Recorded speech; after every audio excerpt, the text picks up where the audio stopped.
चलिए चाय गरम की अब शुरुआत करते हैं और आगे बढ़ते हैं। चाय गरम की शुरुआत करने वाले आज हम वाड्रा की खबर से। रॉबर्ट वाड्रा, उनको आज पटियाला हाउस कोर्ट से एक बड़ा झटका लगा है। दरअसल उन्होंने ये कहा था कि पूछताछ पे थोड़ी सी रोक लगवाना चाह रहे थे, लेकिन उनको वहां से कोई भी रियायत मिली नहीं। उन्हें कल फिर जाना है, फिर से ईडी के सामने 10:30 बजे पूछताछ के लिए शामिल होना है। अब देखते हैं वाड्रा की इस पूछताछ की जो फहरिस्त है वो कितनी लंबी जाती है। लेकिन उन्हीं से जुड़ी एक और खबर भी निकल के आ रही है। खबर यह है कि राहुल गांधी और प्रियंका गांधी वाड्रा के बाद अब रॉबर्ट वाड्रा की भी सियासत में एंट्री होने जा रही है। कहां से हो रही है एंट्री, क्यों हो रही है एंट्री, चलिए दिखाते हैं। पत्नी ने रखे राजनीति में कदम, क्या अब है पति की बारी? क्या प्रियंका के बाद रॉबर्ट वाड्रा भी एक्टिव पॉलिटिक्स में शामिल होंगे? ये वो सवाल हैं जो पिछले कुछ दिनों से सियासी गलियारों में छाए हुए हैं और इस सियासी हलचल के सबूत हैं मुरादाबाद में लगे ये पोस्टर जो लगाए हैं स्थानीय युवा कांग्रेस ने। इस पोस्टर में रॉबर्ट वाड्रा से अपील करते हुए साफ तौर से लिखा गया है कि मुरादाबाद लोकसभा क्षेत्र से चुनाव लड़ने के लिए स्वागत है। अब इस पोस्टर को गौर से देखिए। इस पर 3 तस्वीरें हैं। सबसे बड़ा फोटो जो है वो खुद रॉबर्ट वाड्रा का है। उनके नाम के साथ जी भी लगाया गया है, रॉबर्ट वाड्रा जी।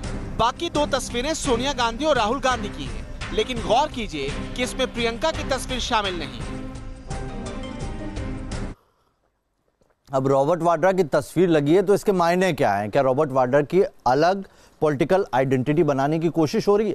वैसे ये भी गौर करने वाली बात है कि ये तस्वीर लगी कहाँ है। ये तस्वीर लगी है मुरादाबाद में। मुरादाबाद रॉबर्ट वाड्रा का होम टाउन है। 1969 में रॉबर्ट वाड्रा यहीं पर पैदा हुए थे और अब चल रहा है 2019, यानी कि पूरे 50 साल बाद क्या मुरादाबाद वही शहर होगा जहां से रॉबर्ट वाड्रा के राजनीतिक करियर की शुरुआत होने जा रही है।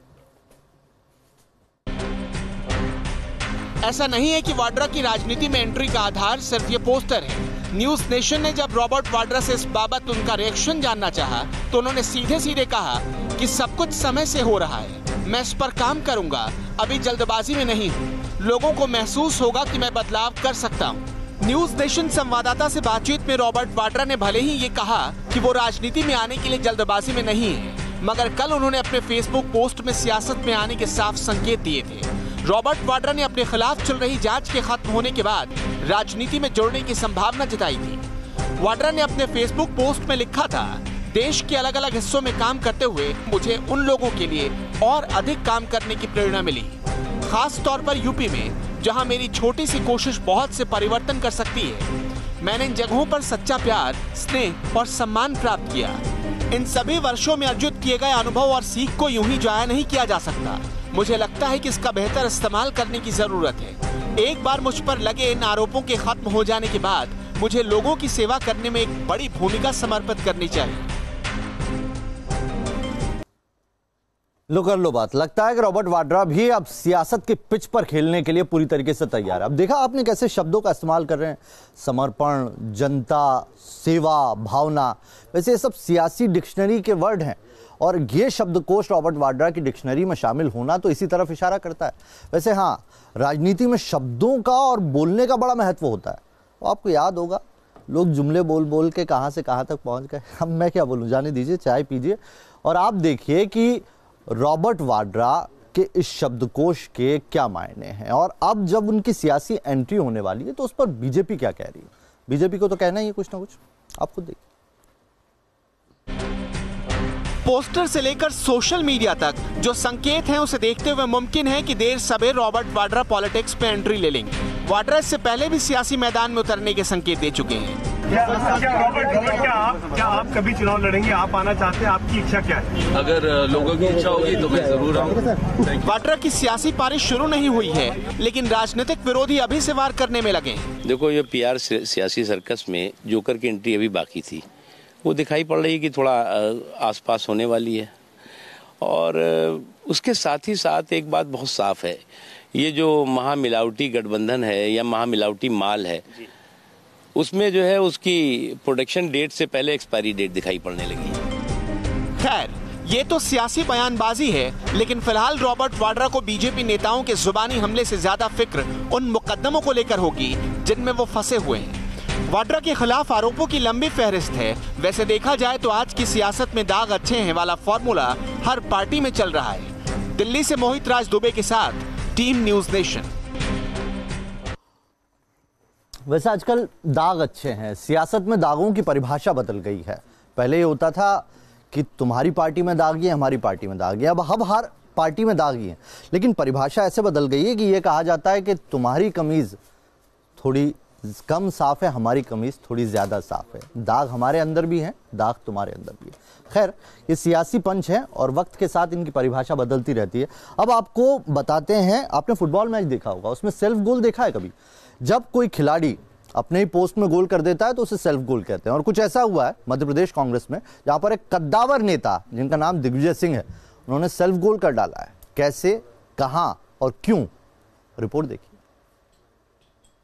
बीजेपी तेरी गुंडागर्दी नहीं चलेगी, नहीं चलेगी। एमपी की राजधानी भोपाल में कांग्रेस कार्यकर्ता बीजेपी के खिलाफ हल्ला बोल रहे थे, मुर्दाबाद के नारे लगा रहे थे। वहीं दूसरी ओर भोपाल में ही कांग्रेस के एक और दिग्गज नेता दिग्विजय सिंह कार्यकर्ताओं को संबोधित कर रहे थे। यहाँ भी मुर्दाबाद के नारे लगाए गए, लेकिन ये मुर्दाबाद विरोधियों के लिए नहीं बल्कि कांग्रेस कार्यकर्ताओं के लिए कहा गया। हमारे नरेश के लिए खूब काम किया, बहुत बहुत धन्यवाद। और जिन कांग्रेसियों ने नहीं किया वो मुर्दाबाद। अब इसे सेल्फ गोल नहीं कहेंगे तो क्या कहेंगे? देखिए, अब दिग्विजय जैसे कद्दावर नेता अगर अपने ही कांग्रेसियों को मुर्दाबाद कहेंगे तो फिर बीजेपी क्या करेगी? और ये नरेश कौन है जिनके लिए दिग्विजय सिंह ये सब कह रहे हैं, है ना, सेल्फ गोल? वैसे अगर ये पूरी कहानी मैं आपको खुद बताने लगा ना तो मेरी चाय ठंडी हो जाएगी। मुझे चाय पीने दीजिए, आप रिपोर्ट देखिए। दरअसल कांग्रेस के दिग्गज नेता और एमपी के पूर्व सीएम दिग्विजय सिंह का तो जैसे विवादों से पुराना नाता है, उनके बयानों पर कई बार विवाद खड़े हो चुके हैं। लेकिन इस बार दिग्विजय सिंह का नया बयान कांग्रेस पार्टी को ही सवालों के कटघरे में खड़ा कर रहा है। मध्य प्रदेश की सियासत को करीब से जानने वाले ये समझते हैं कि दिग्विजय सिंह के हर बयान के गहरे मायने होते हैं, लिहाजा उनके ताज़ा बयान से कयास लगने लाजमी है, क्योंकि इस बार बयान किसी व्यक्ति पर नहीं बल्कि अपनी ही पार्टी के उन नेताओं पर है जिन्होंने चुनाव के वक्त पार्टी का साथ नहीं दिया है। लिहाजा इस सियासी माहौल में दिग्विजय का बयान बहुत कुछ कहता है और इसके मायने भी अपने अपने मुताबिक लोग अलग अलग निकाल रहे हैं। तो हुआ कुछ यूं कि दिग्विजय सिंह एक कार्यक्रम के लिए बैरागढ़ पहुंचे थे। दिग्विजय ने वहां मंच पर नरेश ज्ञानचंदानी को बुलाया। नरेश हुजूर सीट से कांग्रेस के टिकट पर विधानसभा चुनाव लड़े लेकिन हार गए। दिग्विजय ने नरेश की हार के लिए पार्टी के भीतर घात को जिम्मेदार ठहराया। दिग्विजय सिंह ने कहा कि कुछ ऐसे कार्यकर्ता भी हैं जिन्होंने कांग्रेस के कैंडिडेट के विरोध में काम किया और उन्हीं विरोधी तत्वों के लिए दिग्विजय ने मुर्दाबाद का नारा लगा दिया। हमारे नरेश के लिए खूब काम किया, बहुत बहुत धन्यवाद। और जिन कांग्रेसियों ने नहीं किया वो मुर्दाबाद। अब बताइए भला, अगर दिग्विजय सिंह जैसे कद्दावर नेता ऐसे ही अपने कांग्रेसियों को कहेंगे तो जिनके लिए कहा है उनके साथ क्या हुआ होगा? उनके तो यकीनन मुंह फूल गए होंगे, और जो भी उनके विरोधी होंगे उनकी तो बाछें खिल गई होंगी और वो ऐसे ही चाय की चुस्कियां ले रहे होंगे।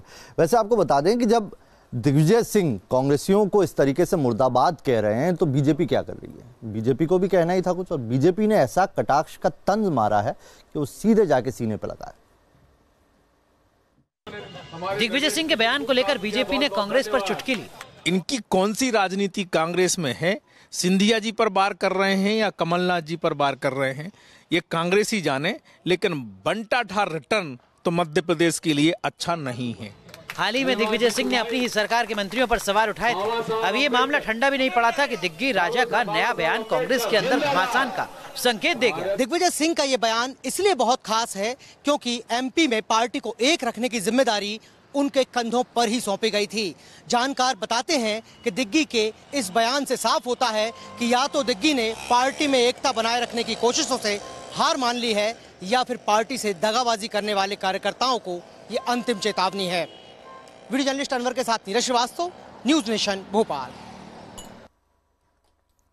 चाय गरम में चाय खत्म हो गई है और खबरें भी आज की यहीं खत्म होती है। कल फिर मिलेंगे कुछ ऐसी गर्मा गर्म खबरों के साथ। गर्मा गर्म चाय भी होगी, हम भी होंगे। बने रहिए न्यूज नेशन।